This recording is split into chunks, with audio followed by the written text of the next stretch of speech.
ডিসেম্বরে নয়, সেপ্টেম্বরেই দেশে ফিরবেন সাবেক প্রধানমন্ত্রী শেখ হাসিনা। রংপুরের নির্মম ঘটনায় এবার খেপেছে ভারত। হঠাৎ করেই ভয়ানক বার্তা দিলেন ভারতের পররাষ্ট্রমন্ত্রী এস জয়শঙ্কর। যে কোনো সময় ঘুরে যেতে পারে ক্ষমতার চাকা, শেষ রক্ষা পাচ্ছে না বিএনপি সরকার। তারেক রহমানের জন্য সামনে আরো কঠিন সময় অপেক্ষা করছে। অবশেষে নীরবতা ভাঙলেন ভারতের পররাষ্ট্রমন্ত্রী এস জয়শঙ্কর। তাহলে কি এস জয়শঙ্কর বিশেষ বার্তা দিলেন তারেক রহমানকে?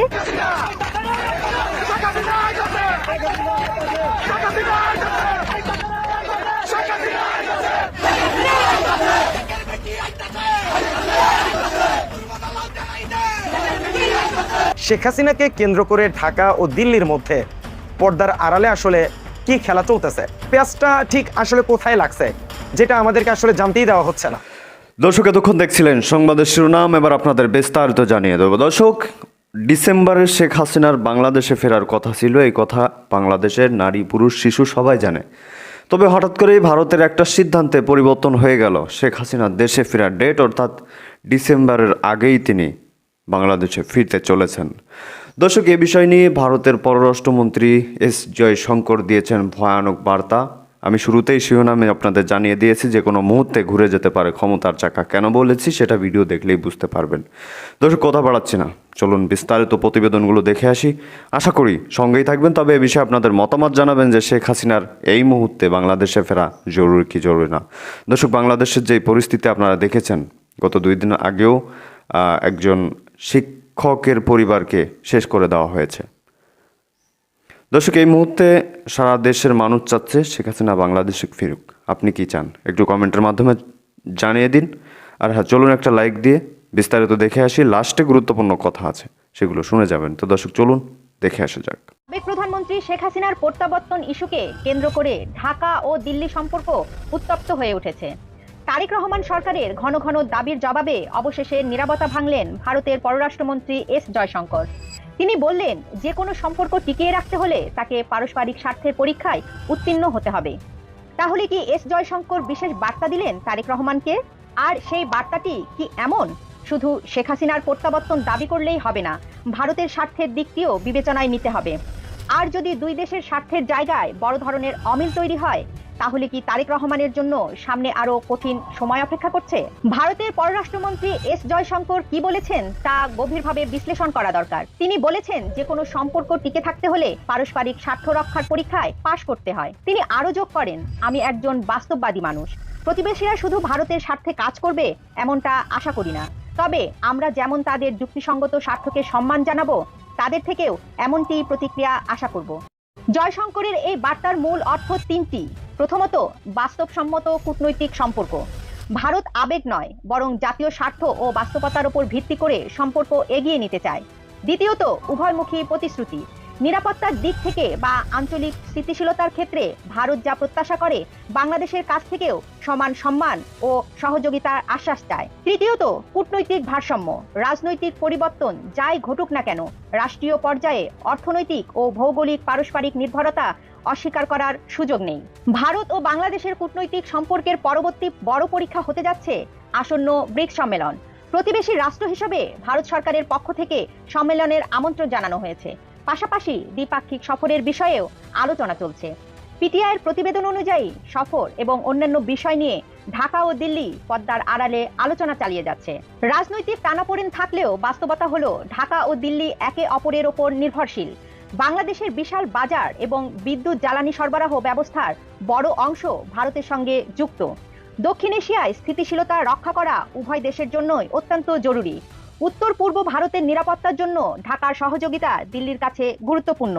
তাই দুই দেশের নীতি নির্ধারকরা খুব ভালো করে জানেন, বেশি উত্তেজনা কারো জন্যই দীর্ঘমেয়াদে সুবিধাজনক নয়। এস জয়শঙ্করের কথা থেকে পরিষ্কার, ভারত বর্তমান বাস্তবতাকে মেনে নিয়ে এগোতে চায়। তবে শেখ হাসিনাকে ঘিরে দুই দেশের দ্বিমত কিভাবে সমাধান হবে তা নির্ভর করছে আগামী দিনগুলোতে কূটনীতির টেবিল কতটা কার্যকর থাকে তার উপর। আপনার কি মনে হয়, ঢাকা দিল্লি সম্পর্কের এই বরফ কি ব্রিক্স সম্মেলনের মাধ্যমে গলবে? রংপুরে একটা ভয়ঙ্কর ঘটনা ঘটেছে। একজন অবসরপ্রাপ্ত শিক্ষক, তার স্ত্রী, তার কন্যা, তার সন্তান 4 জনকে একসাথে মারা হয়েছে। এই নারকীয় ঘটনা রংপুরে যেটা ঘটেছে, সেটা রাজধানীর ঢাকাতে ঘটলে কি হতো সেই আলোচনা হতেই পারে। রংপুরের এই শিক্ষক পরিবারের একসাথে 4 জনের মৃত্যু এটা আমাদেরকে কি বার্তা দিচ্ছে?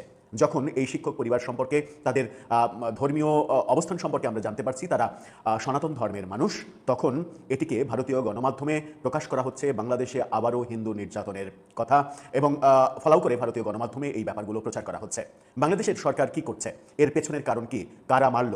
এরই মাঝে 2 জনকে গ্রেপ্তারও করা হয়েছে। এটা একটা ভালো দিক যে 2 জন গ্রেপ্তার হয়েছে, কিন্তু তারা কারা, কি তাদের পরিচয়, কেন এই ঘটনা ঘটলো, ঘটনা কিভাবে ঘটেছে, রোমহর্ষক সেই কাহিনী আমরা জানতে পারলাম কিনা। চলুন, ভারতীয় গণমাধ্যম ইন্ডিয়া টুডে, জার্মান গণমাধ্যম ডয়েচে ভেলে, ব্রিটিশ গণমাধ্যম বিবিসি, এই গণমাধ্যমগুলো এই ব্যাপারে কি বলছে ইন্ডিয়া টুডের শিরোনামটা দেখে নিন। তারা বলছে, retired Hindu teacher family founded inside locked Bangladesh home.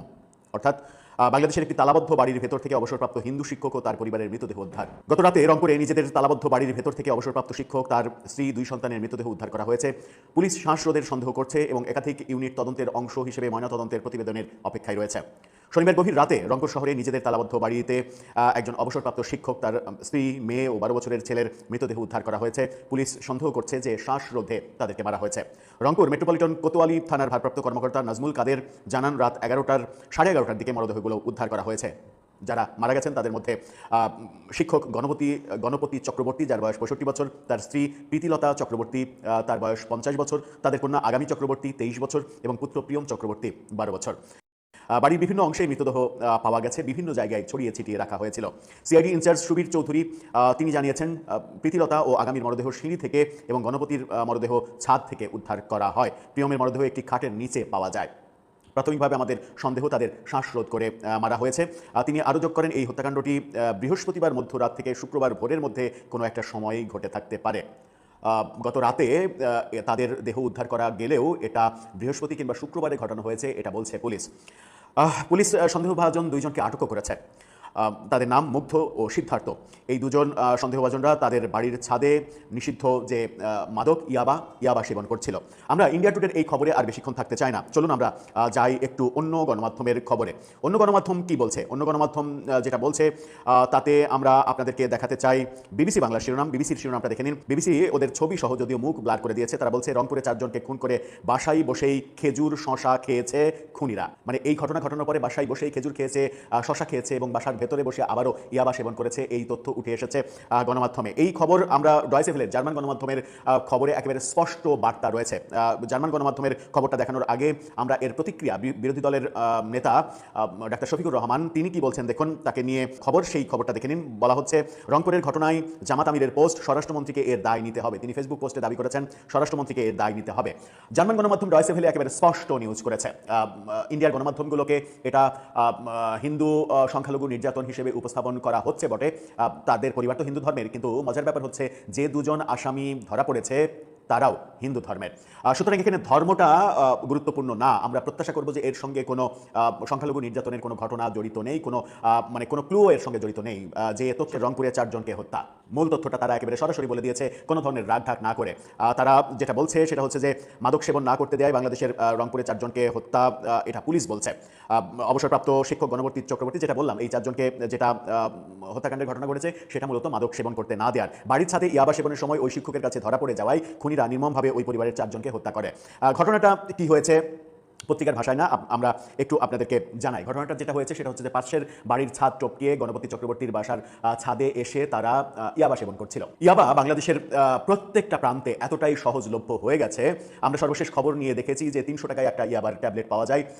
ব্যাপারগুলো এতটাই ছড়িয়ে পড়েছে এবং প্রতিটা গ্রামে যেভাবে এর ডিলার দেখা যাচ্ছে, প্রকাশ্যে এই ব্যবসাগুলো করা হচ্ছে, সেই সর্বনাশা ব্যাপারগুলো বাংলাদেশকে মহাসর্বনাশের দিকে নিয়ে যাচ্ছে। আর এটা এমনই একটা মরণ নেশা যে এটাতে আসক্ত যে কেউ যে কোনো ধরনের ঘটনা ঘটিয়ে দিতে পারে খুব সহজে। সেখানে তার বিবেচনার কোনো ধরনের কোনো সামর্থ্য থাকে না যে সে কাকে মারছে, সে তার বাবাকে মারছে, মাকে মারছে, নাকি ভাইকে মারছে, নাকি সব থেকে কাছের বন্ধুটাকে মারছে। আসক্ত হলে তার আর হিতাহিত কোনো জ্ঞান থাকে না। সে এতটাই উশৃঙ্খলতার সর্বোচ্চ শিখরে পৌঁছে যায় যে তার মানে ব্যবহারের লিমিট তো নষ্ট হয়েই যায়। সে মানুষের সঙ্গে কখনো ভালো ব্যবহার করতে পারে না, কখনো কখনো মানে হয়তো মানে ওই ঘোরের কারণেই ঘটাই, কখনো কখনো ইচ্ছাকৃত ঘটাই, এবং এই ঘটনাগুলো ঘটিয়ে তারা মজা পায়। সেই সর্বনাশা মানে মাদক ইয়াবাই এই বড় সর্বনাশটা করছে বলে ডয়েসে ফেলে বলছে।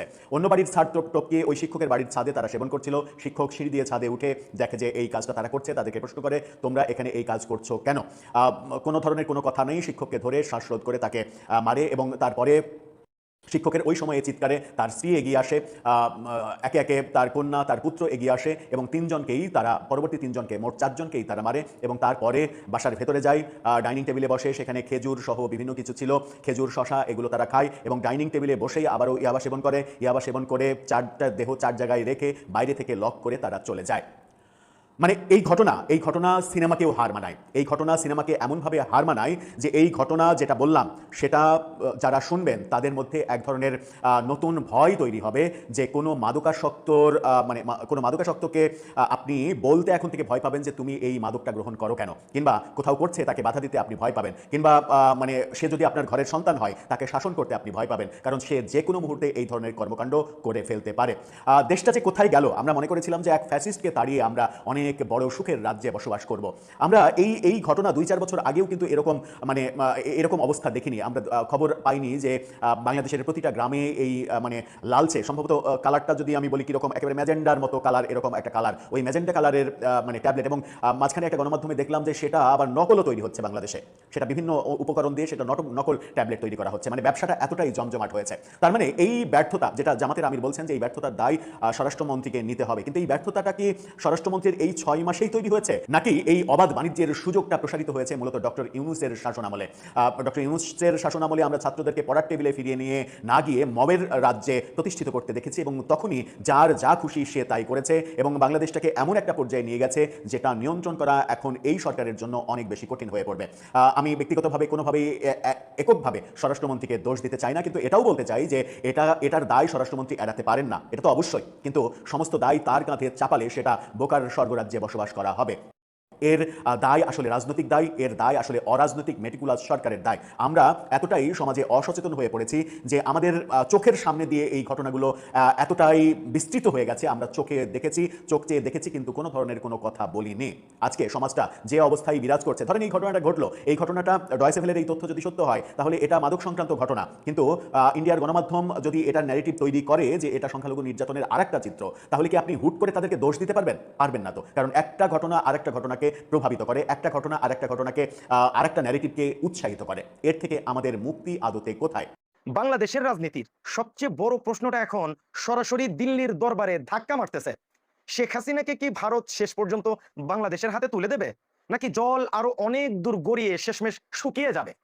ভারতের আদালত কি সত্যিই শেখ হাসিনার ভাগ্য নির্ধারণ করবে, নাকি পুরো বিষয়টা সময় কাটানোর একটা চমৎকার কূটনৈতিক চাল? বাংলাদেশের গণমাধ্যমগুলো এই বিষয়ে ঠিক কোনো তথ্যটা চেপে যাচ্ছে যা ভারতের প্রভাবশালী পত্রিকা প্রকাশ করে দিয়েছে? আর সবচেয়ে বড় কথা, রাজনৈতিক বন্দী প্রত্যাপন্ন চুক্তির পিছনের সেই আসল পেঁচটা ঠিক আসলে কোথায় লাগছে, যেটা আমাদেরকে আসলে জানতেই দেওয়া হচ্ছে না। মানে গোলক ধাঁধার মধ্যে পড়ে আছে পুরো বাঙালি, ঠিক আছে? আজকের এই বিশেষ বিশ্লেষণে আমরা এই সব কটি প্রশ্নের উত্তর একদম সহজ ভাষায় আপনাদেরকে বুঝিয়ে দেওয়ার চেষ্টা করব যে শেখ হাসিনাকে কেন্দ্র করে ঢাকা ও দিল্লির মধ্যে পর্দার আড়ালে আসলে কি খেলা চলতেছে। আজ সেই সত্যটাই আমরা এই ভিডিওতে উন্মোচন করব। দেখেন, গল্পটা শুরু হয়েছে দিল্লির হাইকোর্টের একটা পুরনো ইতিহাস নিয়ে। অনেকেই হয়তো জানেন না যে একটা সময় তিব্বতের ধর্মীয় নেতা দালাই মাকে নিয়ে ভারতের আদালতে বিশাল আইনি যুদ্ধ হয়েছিল বন্ধুরা। চীন চেয়েছিল তাকে ফেরত নিতে, কিন্তু ভারতের আদালত পরিষ্কার জানিয়ে দিয়েছিল যে আশ্রয় দেওয়া মানুষকে আসলে ফেরত পাঠানো সম্ভব না। এখন প্রশ্নটা হচ্ছে, দালাইমার ক্ষেত্রে যা হয়েছিল শেখ হাসিনার ক্ষেত্রেও কি ঠিক একই নাটক পুনরাবৃত্তি হতে যাচ্ছে? ইন্ডিয়া এক্সপ্রেসের এক চাঞ্চল্যকর প্রতিবেদনে ভারতের শীর্ষ কর্মকর্তারা যা বলেছেন শুনলে আপনি অবাক হবেন। বাংলাদেশের অন্তর্বর্তী সরকার নাকি বারবার ভারতকে অনুরোধ করেছে যে শেখ হাসিনাকে ফেরত পাঠানোর জন্য, আমরাও জানি এটা করছে, কিন্তু জবাবে ভারতের উত্তরটা কি ছিল আপনি কি জানেন? ভারত খুব কৌশল করে বাংলাদেশকে হাইকোর্টের পথ দেখিয়ে দিয়েছে। ভারত বলেছে এই ধরনের আবেদন নাকি তাদের বিচার বিভাগের কাছে আসতে হবে এবং আদালতই সিদ্ধান্ত নেবে। একটু ঠান্ডা মাথায় ভেবে দেখেন তো, বিড়ালের গলায় ঘন্টাটা আসলে বাঁধবেটা কে? ভারতের আদালত কি নিজ থেকেই এসে বলবে যে আমরা শেখ হাসিনাকে ফেরত পাঠাবো? একদমই না, এটা তো বলবে না, কারণ ভারত সরকার নিজেই তো তাকে রাজনৈতিক আশ্রয় দিয়ে রাখছে। এখন তো দর্শক দেখছিলেন খুব গুরুত্বপূর্ণ প্রতিবেদন, এতক্ষণ আমাদের সাথে থাকার জন্য ও দেখার জন্য সবাইকে ধন্যবাদ জানাচ্ছি। দর্শক, এখন এই বিষয়ে আপনাদের মতামত কি একটু কমেন্টের মাধ্যমে জানান। আর হ্যাঁ, এতক্ষণ যারা দেখেছিলেন আশা করি সম্পূর্ণ ভিডিওই দেখেছেন। তো এই বিষয়ে আপনাদের মতামত অবশ্যই চাই। আর হ্যাঁ, পরবর্তীতে এর থেকেও গুরুত্বপূর্ণ নিউজ আপডেট আসতে চলেছে, যেটাই নিউজে দেখানো উচিত ছিল আমাদের, সময় সংক্ষেপের কারণে আপনাদের সামনে তুলে ধরতে পারিনি। তো পরবর্তীতে এটা আসতে চলেছে, তাই চ্যানেলটি সাবস্ক্রাইব করে পাশে রাখা বেল আইকনটি বাজিয়ে দিবেন। তো দর্শক, ভালো থাকুন, সুস্থ থাকুন, দেখা হচ্ছে খুব দ্রুত। আল্লাহ হাফেজ।